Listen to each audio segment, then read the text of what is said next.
I am Brother Cornell West. This is Chris Hedges. I'm Rosa Clemente. Hey, what's up? This is Chuck D, Public Enemy, Prophets of Rage. And this is Newsbeat. Peace and love. It's Newsbeat presents This Week in Social Justice. Wednesdays live at 8 p.m. Oh, we're not doing the music? Wow. Damn. We didn't really prep before this, so you definitely didn't fill us in on that. I thought we were doing the Lin-Manuel Miranda remix.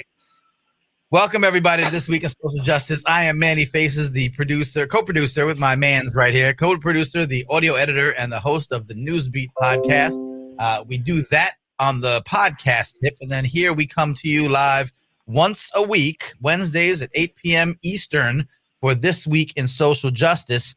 This show is sort of looking at this week in social justice. So that's what we do here. I'm joined, as always, by the name of the show wasn't hard enough to understand. It's a very confusing title as to what we do here. We confuse people with Newsbeat podcast, so we made it really simple when we created the live stream. I had to clarify. Newsbeat makes me think of sometimes Cop Rock, the old TV show. But anyway, Rashed Mian, managing editor. Your audio. Podcast. Take it from here, Chris. What are you talking about? Stop it. Yeah. I hear him. So we do have, Manny mentioned Newsbeat, and we do have a new episode that dropped today. So we hope everybody checks that out. It should be on our feeds now. We know some of these feeds are a little slow, but it should be everywhere that you get your podcast. And it is called Law and Order versus Reform in LA. So definitely encourage everybody to check that out. And there's incredible artwork accompanying it as well. Still lost your audio, Manny. Really? Check 1 2. Check 1 2. I hear you. Now you hear me? Maybe you can't hear. Let us know in the chat. You can hear me. Rashed, I don't know. You can hear Chris, but not me. That's weird. Shouts to SK Silent Night in the chat, in the comment section. We are live streaming on multiple platforms. So of course we are on Facebook, on Newsbeat. We're on YouTube on Newsbeat, and we're on Twitch and Newsbeat, and as me, Manny Faces. So I would love for you to head over to Twitch, catch us there. Following this show will be another show that I do. So it's a good thing to do. Just, more me. Rashed, how are you? You're good with us?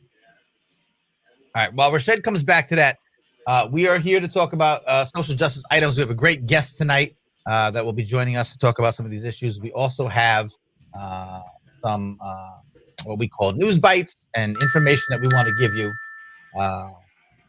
that can kind of, what we try to do is give you the information about social justice issues that you might not catch on the cable news, you might not catch here and there. You have to come to us because we'll cut through all the chatter. So, Rashed, you're back with us? I think so. I didn't know if that was me or you, but sounds good. I'm good now. All right, right on. Once again, shouts to everyone who's checked in and checking out with us. Share the stream, host the stream, do whatever you got to do to let people know about this. Let's start with what we're talking about. First of all, Rashed, we have a guest coming up tonight. Just let people know who we're talking to tonight and why this is a great, important issue that everyone should stick around for. Oh, yeah, most definitely. So we're lucky around 8:30 or so to have Leah Salgado of Illuminatives, and she is going to be talking about the appointment of Deb Holland as Secretary of Interior and sort of the issues around Indigenous rights and Native Americans that specific department of the federal government oversees. So it should be a fun conversation. First Native American cabinet member, is that correct? Yep, first Native that's overseeing the Department of Interior. And like I said, just because they're so involved in Native issues, that it's sort of important to have a voice in there. And it's the first time that's happening. Makes sense to me. Doesn't make sense that it took this long. So we'll be speaking to Leah in just a little bit. In the meantime, in between time, what we like to do is a little something called the Newsbeat News Bite. These are tidbits of information. You might not have heard about these things. You might have heard about these things. We kind of bring some stuff to light sometimes that maybe we want you to, not want you to, but it would behoove you, or sometimes you might then go find out more about later. So they're little quickies. I start us off. apparently, according to the little document that we have prepared here. Interesting. I got to find the tab. So we're going to talk about this later in some kind of detail. Obviously, there's a big story in the news, and while we don't chase the news cycle on this show, we like to talk about things in a larger context. Anti-Asian hate crimes have increased by nearly 150% in 2020, mostly in New York and LA. Interestingly enough, this new report came out. We're going to talk a little bit more about this, particularly in the context of obviously what's happening in the Atlanta metropolitan area with the mass shooting that occurred at several Asian American owned and operated massage parlors. So while it's huge news, there's some talk about whether this constitutes a hate crime, whether it doesn't, whether it should, whether, even though it's not a hate crime, it's still a hate crime. There's some things we want to talk about the anti-Asian American sentiment that's been percolating, unfortunately, throughout our national zeitgeist. So we'll get into that in just a little bit. But let it be known that a study has come out showing that there is actually an increase. This is not just hyperbole or somebody saying, hey, our issue needs to be put to the front. We got to talk about this, and we will later on in some better detail. Chris, what do you got? So Virginia has become the latest state and first in the South to pass a law declaring racism as a public health emergency. And this has sort of been a movement that started in 2019, and currently around the country, there's more than 180 cities and counties that have made this move. And I mean, it's significant for, so many reasons, long overdue. But as we've covered on previous episodes, certain minority groups, African Americans at the top of the list, because of the systemic racism that they've had to endure, for hundreds of years, which, culminate in everything from poor quality of housing to discrimination, lack of access to equity, community disruption. Some of these things have actually manifested in biological problems. And, so one of the things this does, it gives funding to establish a sort of watchdog committee on policies addressing racism. It makes a permanent commission examining racial inequity in state laws. It specifically defines racism and health inequity, promotes community engagement. So, definitely worth mentioning. It's something I feel doesn't get enough attention. So, yeah, especially obviously in the middle of a health crisis that was the problems were exacerbated by racism. As we covered in Newsbeat, how many horrible statistics and hearing from Dr. Blackstock and other professionals about the negative effects, the disproportionate effects on communities of color. That's just during a pandemic. It's actually opening those wounds that were already there and just making them. Yeah. So that whole biological process that we learned doing that episode called wiring, where the cells actually degrade and break down at a much higher rate than other communities. Interesting story. Thank you for bringing that to us. Rashed, what do you have for your news bite?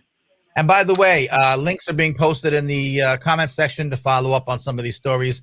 Again, I've been watching the cable news. I didn't hear about this happening in Virginia. I think it's a great, thing, and we need to, amplify some of these things. That's what we're here to do. If you have some stories that you think we should be including in our news bites, please let us know in the comment section. We'll be happy to share what you think is important as well. Rashed, please go ahead. Sorry.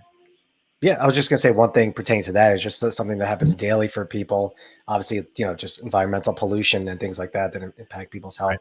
And we did an episode on how extreme heat impacts people who have lived in basic segregation. So, yeah, it's definitely a huge story.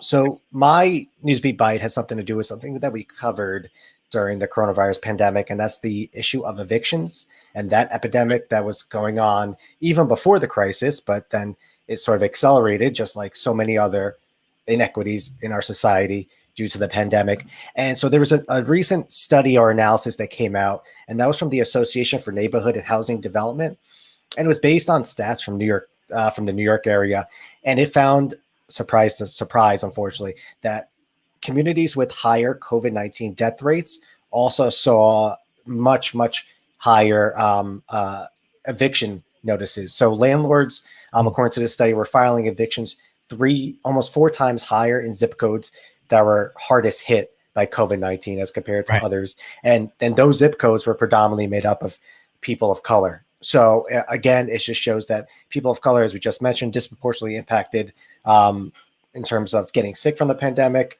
and dying, unfortunately, but also they are now facing an eviction crisis. And the numbers are astounding. I think the rent debt in New York is $2.2 billion now.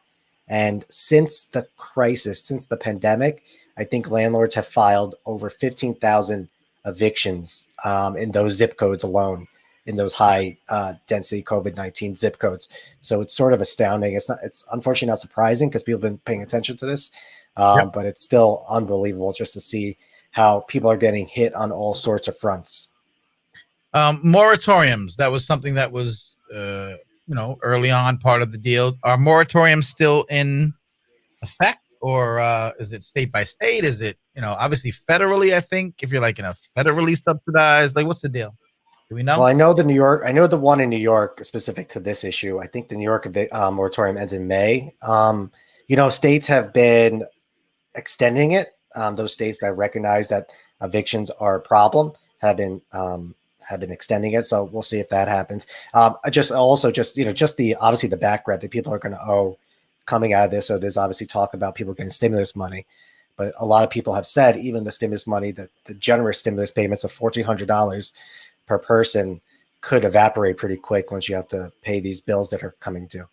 Right. True indeed. We're going to talk about the stimulus in just a few minutes. Yep. So stay tuned. There's some interesting things in the stimulus that, besides the money, everyone's focused on getting that stimmy money. Get your stimmy money up. Shout out to Genesis B. Genesis B, a friend of the show, got a song about your stimulus check. We're going to talk about that in our in our next segment, because there are some social justice aspects of the stimulus bill. Actually, some positive things, I think. You'll fit me in. I'm just a guy that says words. I don't know these things. We'll talk about that in our next segment. Once again, thanks for everyone checking in. Quick shouts to Summer and Silent Night and everyone tuned in with us. We are posting links to all of the stories that we're talking about, and of course, you can tune in to the Newsbeat podcast wherever you listen to podcasts. We did just release an episode which actually looks at the it's interesting. It's a longer story. Won't get into it here, but the power of prosecutors, district attorneys to try and change the mass incarceration issue across the country. And the ones that have been elected that ran on that platform, but are getting pushed back, even though they won. So we'll talk about that in a little bit. The uphill battle, that's faced. So. All right. So as we promised, the stimulus bill. I don't have a swish, swish, swish, swish thing for this. We're not swishing. I mean, the stimulus bill just passed, right? So it's kind of breaking news.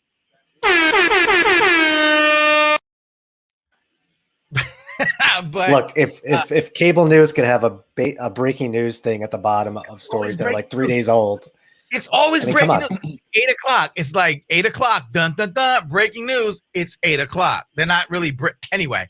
The stimulus check. Let's talk about how this what aspects of social justice are actually within the stimulus bill. Sorry.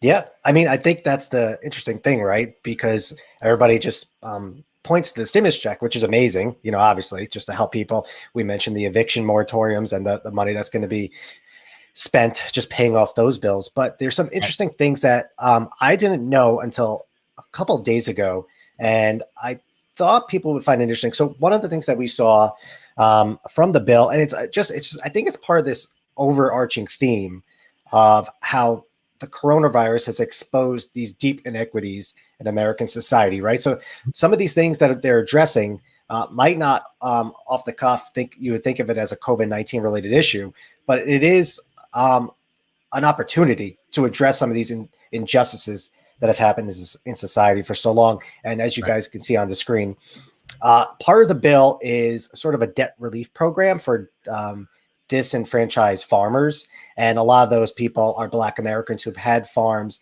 for decades and who've been struggling. And one of the unbelievable things that I came across, and I wish I knew about this sooner, is that sort of Black farmland ownership sort of peaked in the early 1900s. And so I think since 1910 to 1997, Black farmers have lost 90% of their land.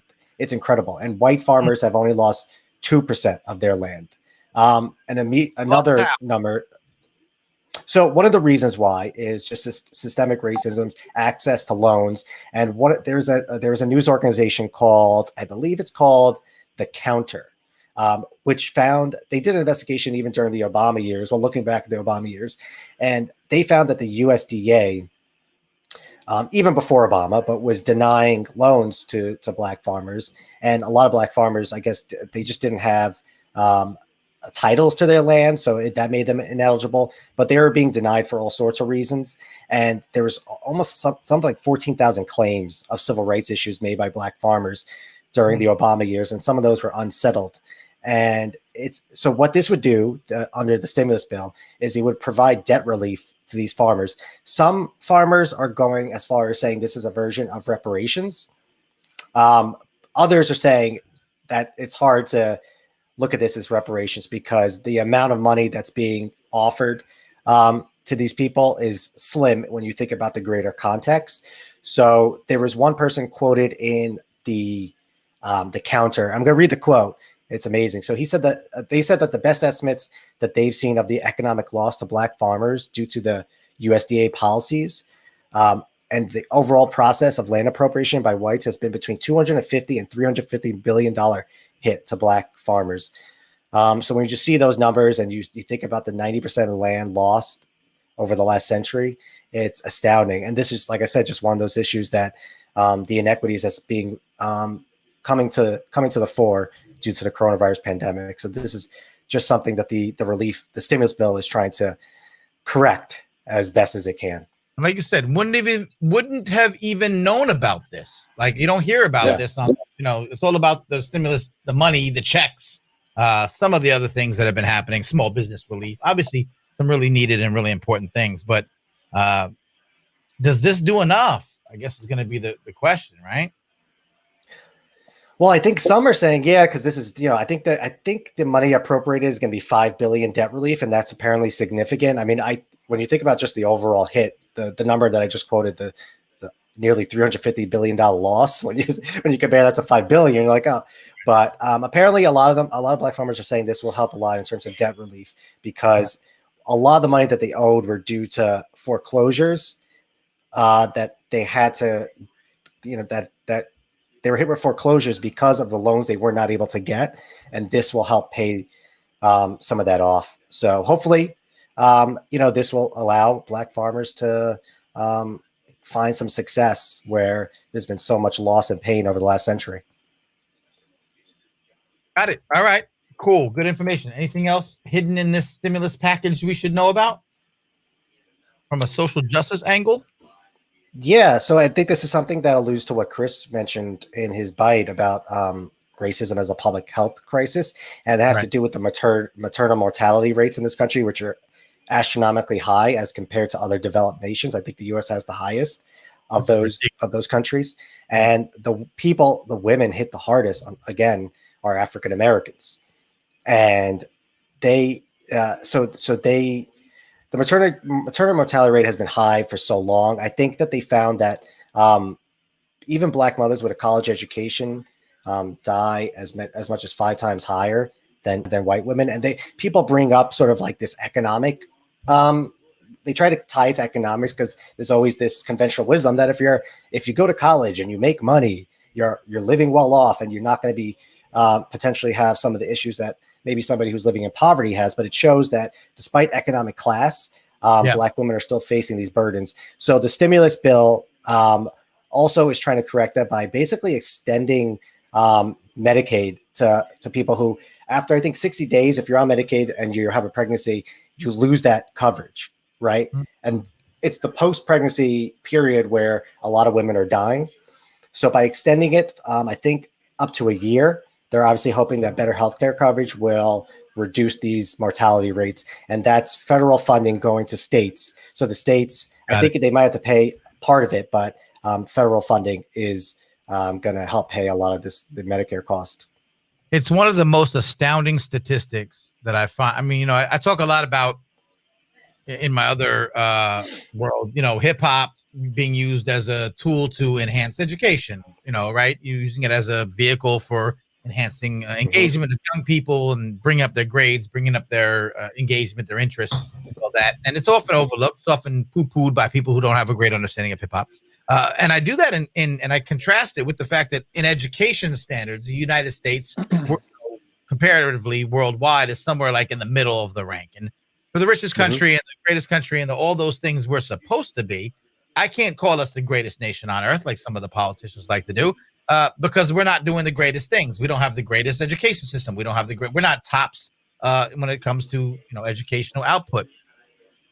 The maternal mortality rate is one of the most heartbreaking statistics that I think we can find that show how we take an entire aspect of society and have thrown it away and do not care about it. There's no reason why that number should be that number. That's what I'm saying. No, when you think about, Oh, sorry, go, Chris. No, I mean, it's just one of the most shocking. When I first heard this, I think it would be to anyone. It obviously does not get the attention it deserves, and on that note, Manny, I mean, we're heralded as the wealthiest country in the entire planet. And I just looked it up. I think it's.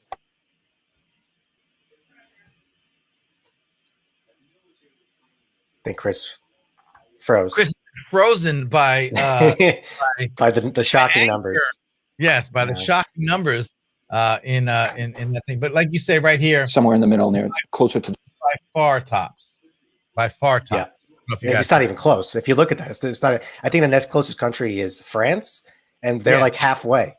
About half. So it's really quite remarkable. So it's good to see that some of this stuff is being tackled by the stimulus package that I want to remind, for whatever side of things you might be on, Republicans didn't vote for it at all. Is that correct? Did I get that right? Not one Republican voted for this stimulus package. One voted by accident, I think he said. He hit the wrong button. They hit the wrong button. I think that was for the George Floyd. Hit the wrong button something else. That's actually hilarious. I don't know. That's sadly hilarious. I love that you mentioned that because, you have some of these Republicans who are picking and choosing aspects of the law and tweeting it out or sending out campaign emails saying, wow, this is going to be great for restaurants. This is going to be great for whoever. You guys did not even vote for it. There was someone who was saying this is going to bring so much money to our Republican district or whatever, the case is you didn't vote, but you didn't vote for the bill. Yeah, it's going to help out the people. I mean, I think you could see that coming. You could probably see that coming just by the way that they did not even forcefully, oppose this thing, right? You're going to have the generalized statements about debt that they never made during the Trump years when they were blowing up the debt with tax cuts to the rich, right? Right. So you had that, which you expected, but it's sort of brazen to pick and choose aspects of a law that you didn't even vote for. Crazy. All right. Well, listen, stimulus is helping Black farmers, maternal mortality rates. Anything else? If you have it, Manny, I would like to play a clip from an interview we did about this crisis, how racism impacts the coronavirus death rates. We did not include it in the episode, but I'm glad that we still have it because the professor is talking about the concept of weathering, which she introduced a couple decades ago, which Chris also mentioned, and how that may impact Black mothers. Yes, fascinating. Also, remember, everyone, we're a podcast. I know we're extremely handsome and you love seeing us on video, but we actually do some remarkable podcast work. We're primarily a podcast. This would be a clip, not from the podcast necessarily, but from the interview, and it shows the caliber of expert voice that we get, and also kind of our attention to these issues. This is a clip that was sort of the outtake, but you'll see the episode represented on the screen. Real quick clip, y'all. I believe that weathering is a major contributor to the increase in maternal mortality that we've seen, especially among Black women. In the U.S., maternal mortality has been increasing over the same last 30 years at the same time that in all other Western nations, it's been going down. And as I said, it's increasing most significantly among Black women.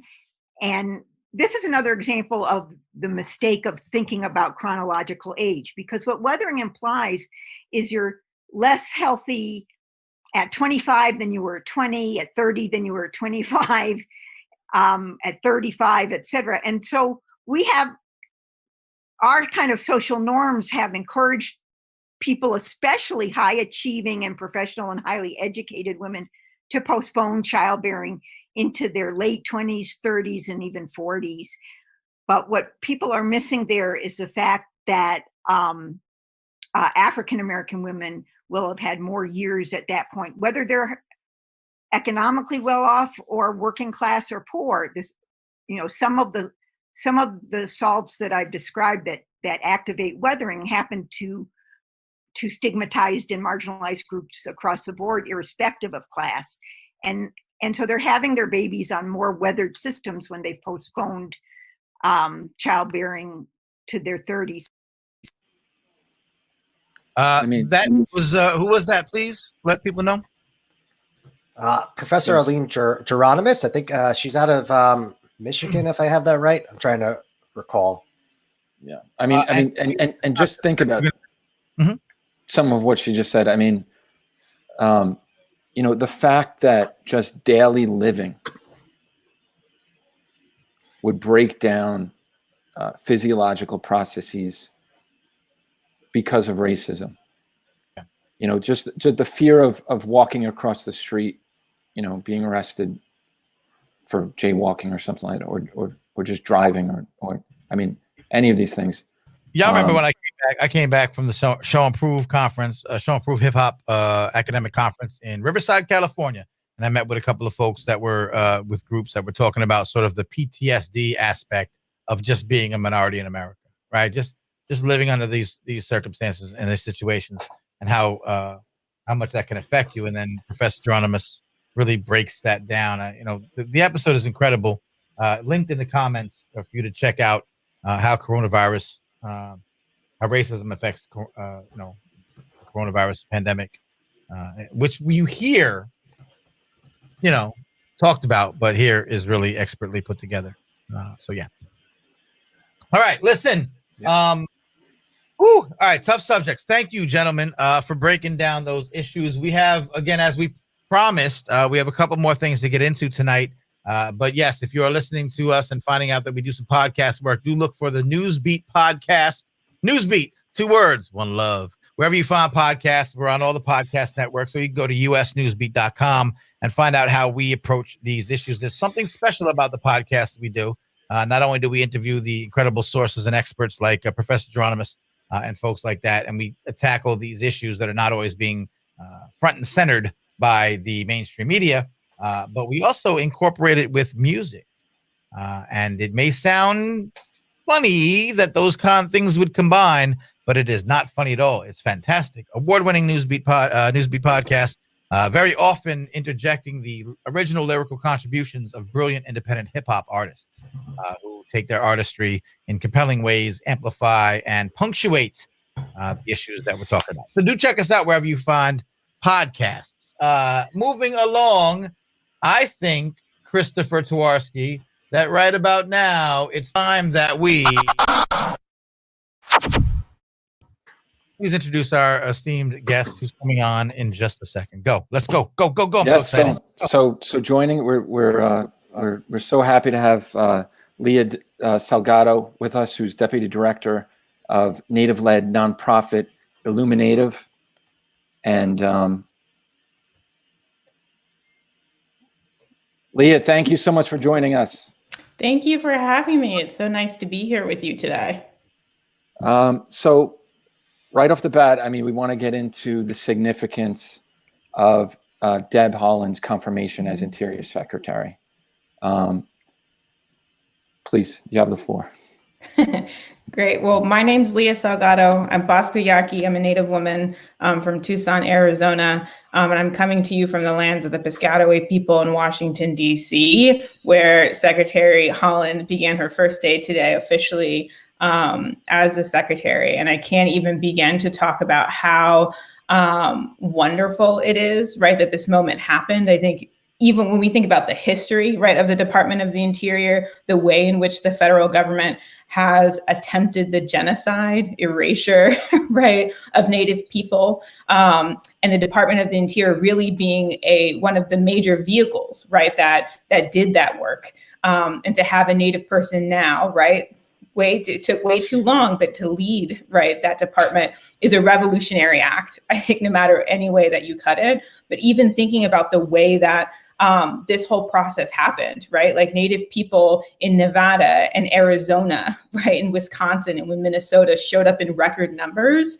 right, because they understood the significance of the election in November. And then it was the organizing on the ground and the advocacy, right, of thousands, literally thousands of activists, right, that got Deb Haaland nominated, right, for Interior Secretary. And then through all of the work, right, that a lot of Republican senators who were, in the pockets of oil and gas trying to stop her nomination got her confirmed, right? So I think it's like a beautiful moment when we think about history, but it's also even more beautiful when we think about everything that it took to get us here, right? And the people that sacrificed, who were going door to door in the midst of a pandemic to make sure that it happened.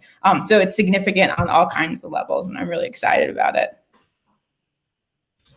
And yeah, so there's so many issues, obviously, as you mentioned, that need to be, confronted, especially around Native issues, especially just, because of the amount of power that the Interior has, right? So can you talk about just some of the top priorities that you see Deb Haaland, executing on, as she takes over this department that historically, as you mentioned, has done more to, endanger Native people than actually support them?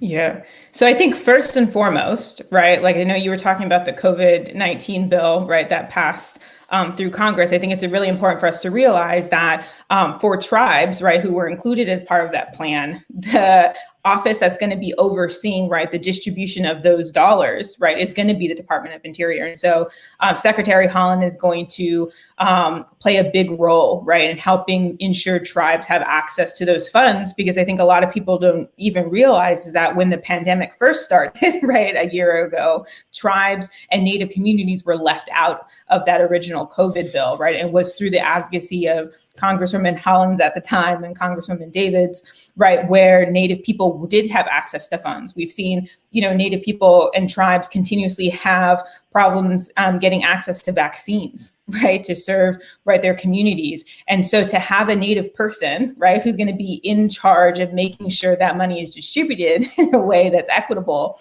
in a way that's meaningful, is really important. And we can't underscore the significance of that. I think it's even when we look at things like Biden's memo, right, to stop the Keystone Pipeline, when we look at like the pause on leases, right, for new drilling sites, right, those are all places that impact Native people, and the Department of the Interior is really going to play a role in ensuring that the voices of tribal leaders are part of conversations around that, right? And I think for advocates like me, right, who have worked in DC, who have worked in policy, part of the hardest job that we have going into Congress people's offices, meeting with staff, right, meeting with folks who are supposed to know who we are, is having to explain to them, right, the 101 of why tribes are treated differently, right, about treaty rights, to give them the 101 for them to see us as human. That's like takes up half the meeting, right? And for the person that's going to be in charge of making some of these decisions, being a Native person who not just was in Congress,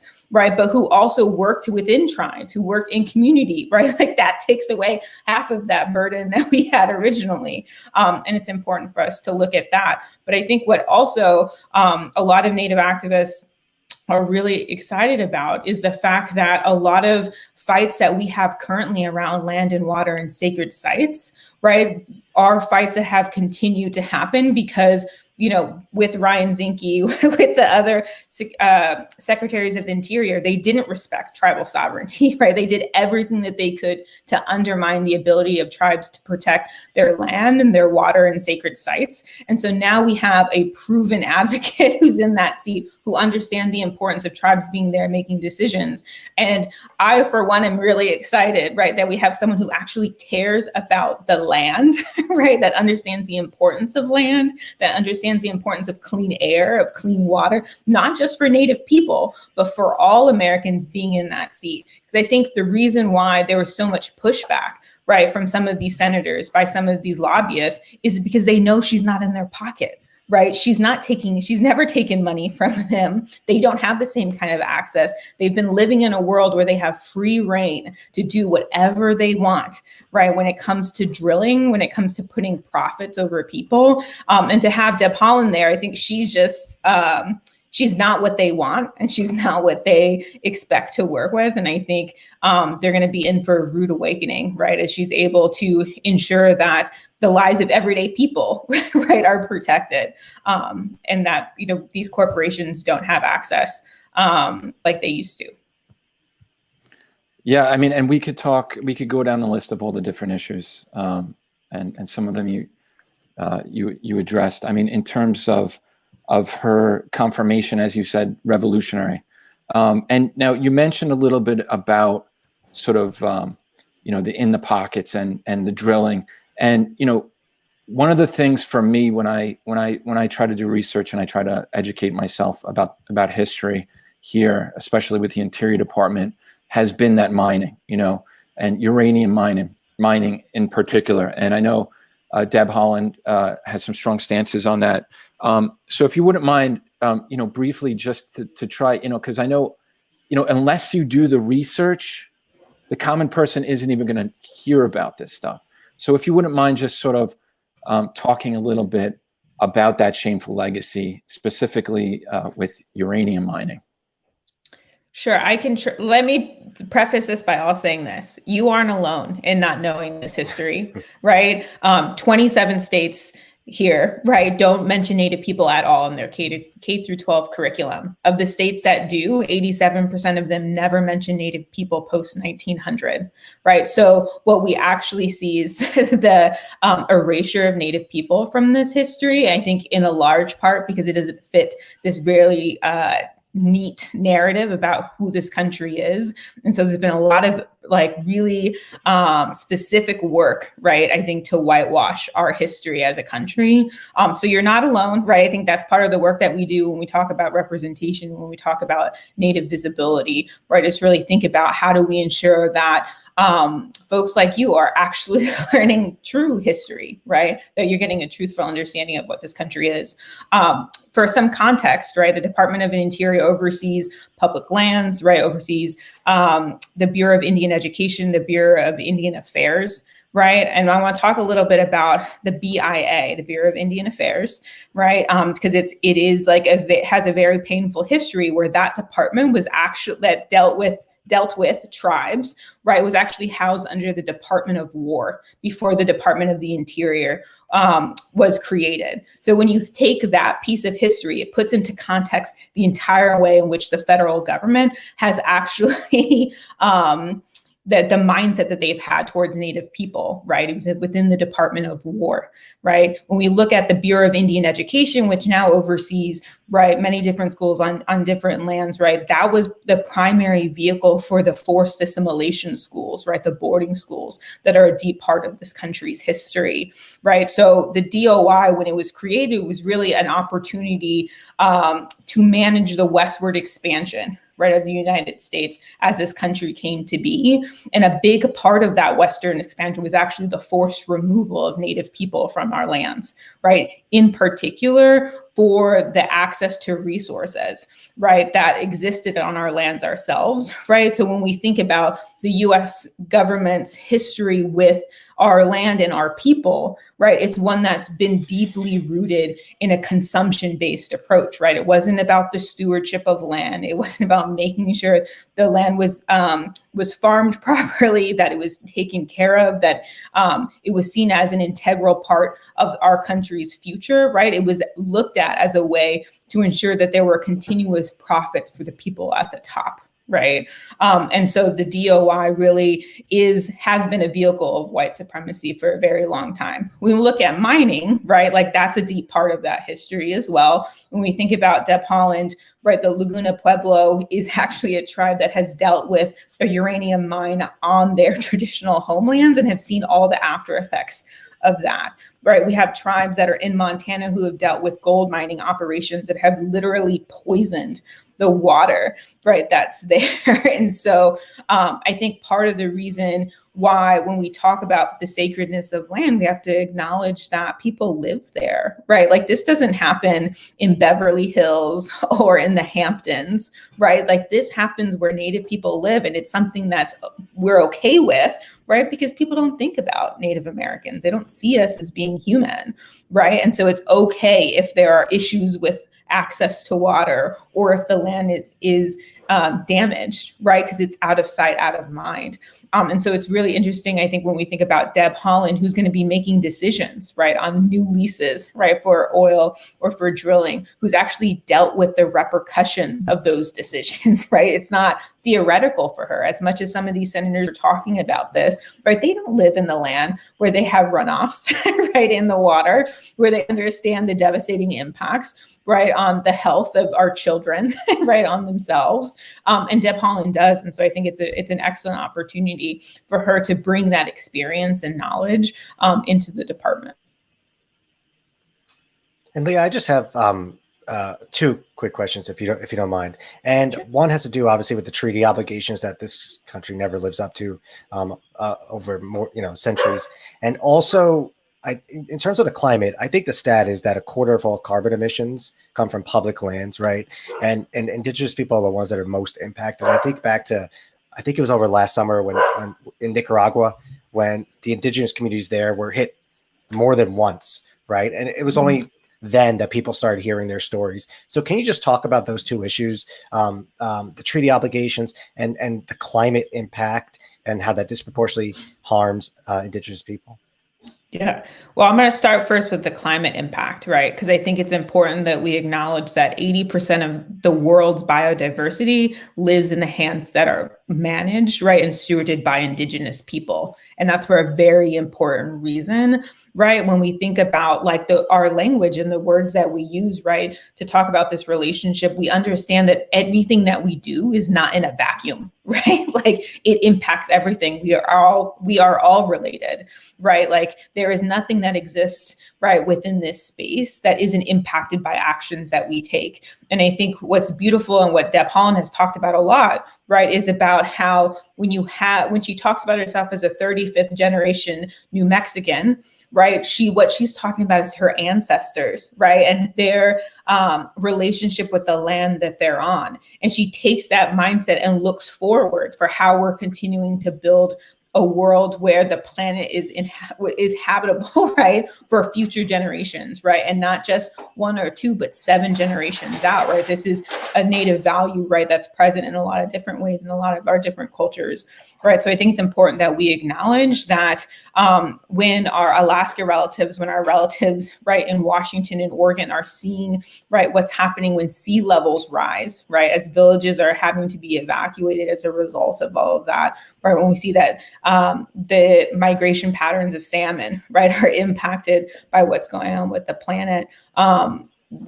We are like canaries in the coal mine, for lack of a better analogy, right? Like we know that things are happening that are wrong, and it's not just going to be right like us that are impacted. This is really about how our planet is being impacted, and what's going to happen in the future. And I think I'm excited that Deb Holland's there because I think she understands, right? She deeply understands that. And it's not an approach that I think the U.S. has always been known for, right? And our leaders, right, have not been known for. So I think it's important that we acknowledge all of that. And then I think, secondly, when we talk about the federal trust responsibility, right, it's really about the lands that and the agreements that were signed, right, and codified into law, which when we think about the recent Supreme Court case, right, where Muskogee Creek, right, like won the lawsuit to say that, yeah, treaties are still the law of the land. You didn't just, we can't just get rid of them. Actually, there's a whole swath of land in Oklahoma that still belongs to Creek Nation, right, that we have to acknowledge. I think what folks don't really understand is how important, right, it is that tribes have the ability to enact the sovereignty over their land, right? When we think about Keystone Pipeline, for instance, right, the tribes at the center of that lawsuit were fighting not just for their ability, right, to protect their lands, but also the ability of everyone to have their land protected. The Keystone Pipeline was going right through the Ogallala Aquifer, which is one of the biggest water reserves in the United States. So it impacts not just Native people, again, right, impacts millions of Americans who rely on that water, not just to drink, right, and to survive, but also those are the waters that go, that are placed in the fields, right, where our vegetables and fruits are grown, right? It's a really important part of our ecosystem. When we look at Line 3, right, what's happening in Minnesota, when we look at the Dakota Access Pipeline, right, all what tribes are doing is trying to protect that land, right, and also protect our people. I think one aspect, right, of all of these pipelines that folks don't understand and the reasons why tribes are so adamantly against them is because what they bring alongside with them, right? The man camps, where non-Native men, right, are responsible for, right, violence against our women, right, and how tribes in many ways as a result of federal law are hamstrung and not able to prosecute them in the way that we need them to, right? And so there's a lot of things that go along with this, but our tribes are sovereign nations, right? The United States government has a nation-to-nation relationship with our tribes, which means that we need to be respected and seen in that way. And I think what is so beautiful about seeing Native people, right, in positions of leadership within this country is that now we understand this paternalistic attitude the U.S. federal government's had towards our people is discouraging and disrespectful, and it set the tone, right, for how they decided to deal with us, right? And it goes all the way back to this long history. And now as we continue to have folks like Deb Holland in office who can reset that relationship, right, that see us as human beings, people to be respected, right? Like it makes some of this work a little bit easier. It doesn't mean that she's going to solve everything, right? But it does mean the conditions for organizing, right, are so much better than they were 3 years ago. And that's what we're excited about. Well, Leah, I mean, we can't thank you enough for joining us and such critical insights. And we just scratched the surface, really. We're actually working on a couple different Native issue episodes. We spoke with Madonna Thunderhawk from the American Indian Movement for one of them, and we'll be in touch. I would like to, we suggest everyone listening, everyone viewing here, check out your group. Illuminatives.org. Become involved. And again, Leah, thank you so much. And just thanks for the work that you're doing. Of course. Thank you so much for having me.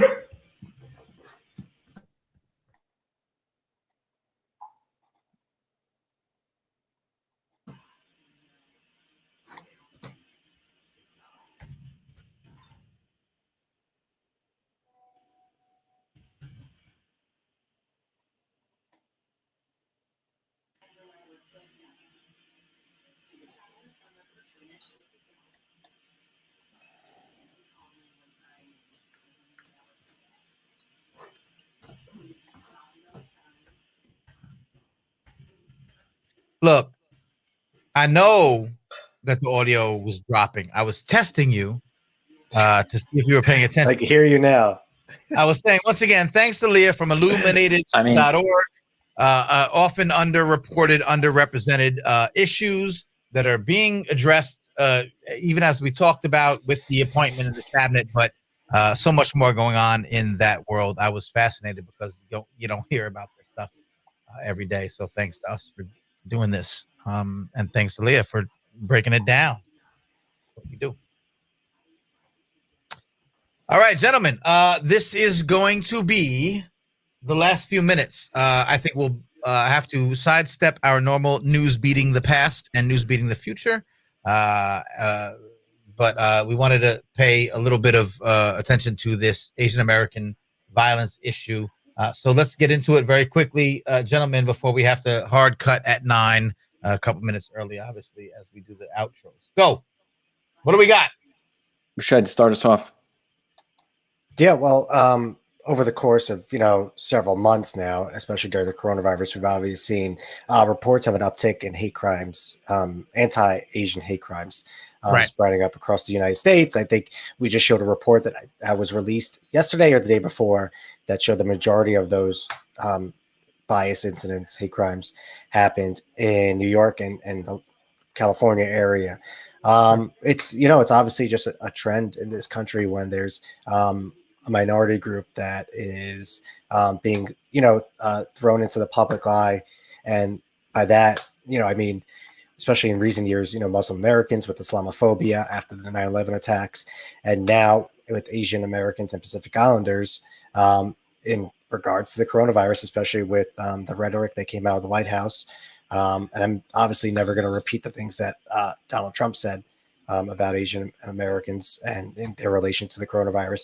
But we saw a huge uptick then, and we're seeing that now. And then it potentially culminated yesterday in a horrific act of violence. And I'm going to pass it off to Chris because Tino wants to get a word in. Yeah, I mean, got something to say. Go ahead, Chris. Yeah, I mean, what I wanted to just add to this little segment was for everyone to Google yellow peril,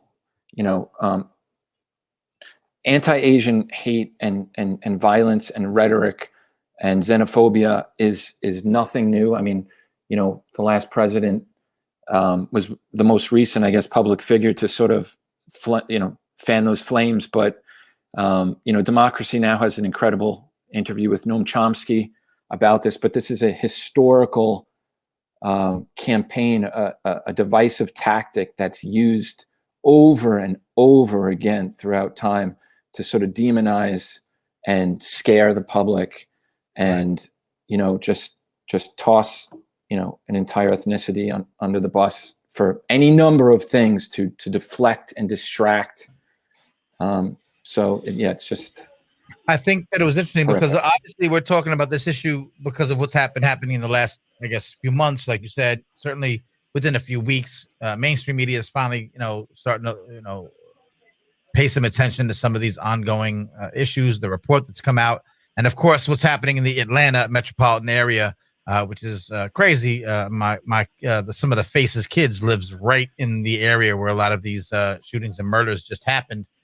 It's interesting, and we won't have time to get into it right now, but it's interesting how a sort of targeted attack that focuses mainly on people of a particular ethnic background is now being downplayed as probably not a hate crime targeting people of a particular ethnic background. It's weird how that happens, with things that are... we hear about these stories, hate crimes, the legal definition of whether this person was mentally deranged and therefore suddenly he's not, sort of a racist hate crime attacker. It's weird. He had a bad day yesterday. He had a bad day. I mean, it's like how, in a previous episode, we interviewed Mehdi Hassan, journalist Mehdi Hassan, and basically how he broke it down was, when a white person, goes out and commits some horrific mass murder. Right. It's not a hate thing. They were mentally ill. They're mentally ill. There's something wrong there. But, and in that particular example we were talking about with him, if a Muslim person does or someone of color, all of a sudden it's terrorism. Right. Yeah, Right. I was just like sort of joking, saying that, but the sheriff, as many people now know, got to a podium. It was basically just saying that the kid had the guy. I don't even want to say kid because it No, sort I of think he's humanizes it. not a kid But at all. The guy, No, he can't. The alleged had- murderer. had a bad day. It was part of a longer response, but I mean that's unbelievable. And Here's just what's something cool. quickly that you Yeah. mentioned, Manny, about sort of the legal interpretation of hate crimes or whatever. It brings me. I was actually, because we talked about this earlier in the day, a couple hours ago, and I was then thinking about something that Silent Night, I think it was, said in one of our episodes, where I think I might be misquoting, but it was something to the effect of, if the person who wrote the law is racist, what do you think the law is going to be? Right. 100%. So So again, and someone who commented in response to we don't think this is a racially motivated thing because the guy had some kind of sexual addiction and was targeting, he so happened to go to these places and he wanted to eliminate these places as a source of temptation. I'm purely reading from reports, so don't take my word as bond, as they say. But the fact that I'm sure he went to strip clubs, or he went to some other place to satisfy the sexual addiction, that the particular places that he targeted were sort of Asian owned and run, just goes to show that there is racism and hate crime, even though there may not be racism and hate crime. You know what I'm saying? Like, again, it's the terminology, it's what's happening, it's the white supremacist outlook on things. It's that a lot of people are mentally ill, but when your mental illness takes you in a direction of, racism and hate crime, then you got to wonder what's really at the heart of that illness. right, and potentially, an intersection of racism and sexism, misogyny. 100%. Right? And I think there's also been a lot of talk recently about the over sexualization sort of Asian women and Pacific Islander women for decades. That's related to that, right? So, right. So our hearts and our thoughts and prayers go out, but more so than that, what we're going to do is continue to follow this story as Newsbeat does. We're going to bring you organizations and information that you can use if you want to help or support or follow up with. So look for, as we always say, look for the local angle, look for the culturally responsive angle. So look to the news outlets that are run by Asian Americans. They tend to know a little bit better, and they'll handle the information a little bit better than the mainstream news might jump in and out and handle it as they're talking about how much you're going to get on your stimmy. So we will follow up with this and give you information as we always tend to do. Remember, the Newsbeat podcast is a podcast, and we're on all the podcast networks. Newsbeat, 2 words, 1 love. You can find out how we cover a lot of these social justice issues. I'm sure we'll revisit this topic. Thanks again to our guest, Leah Salgado, who came through and broke down Native American issues, the appointment of a Native American cabinet secretary, which is fantastic news. We will be back next Wednesday at 8 p.m. If you like what we do, just, what to do. I don't got to tell you how to use the internet. Find us, like us, follow us, do all the things. Make sure that you pay attention to us. Next up, real quick, I want to tell you something. We're about a minute away, but if you want to tune in to the after party, it's a show that I do called Words I Manifest. We'll be live on Twitch and other streaming platforms. I'm going to have my brethren right here come in real quick and tell that audience what we just covered here, and a special announcement about that show from the Grammy-winning Record of the Year. Hey, it's me, Billie Eilish. Make sure you're watching Words I Manifest every Wednesday at 9 p.m. Eastern. Don't be a bad guy. Duh.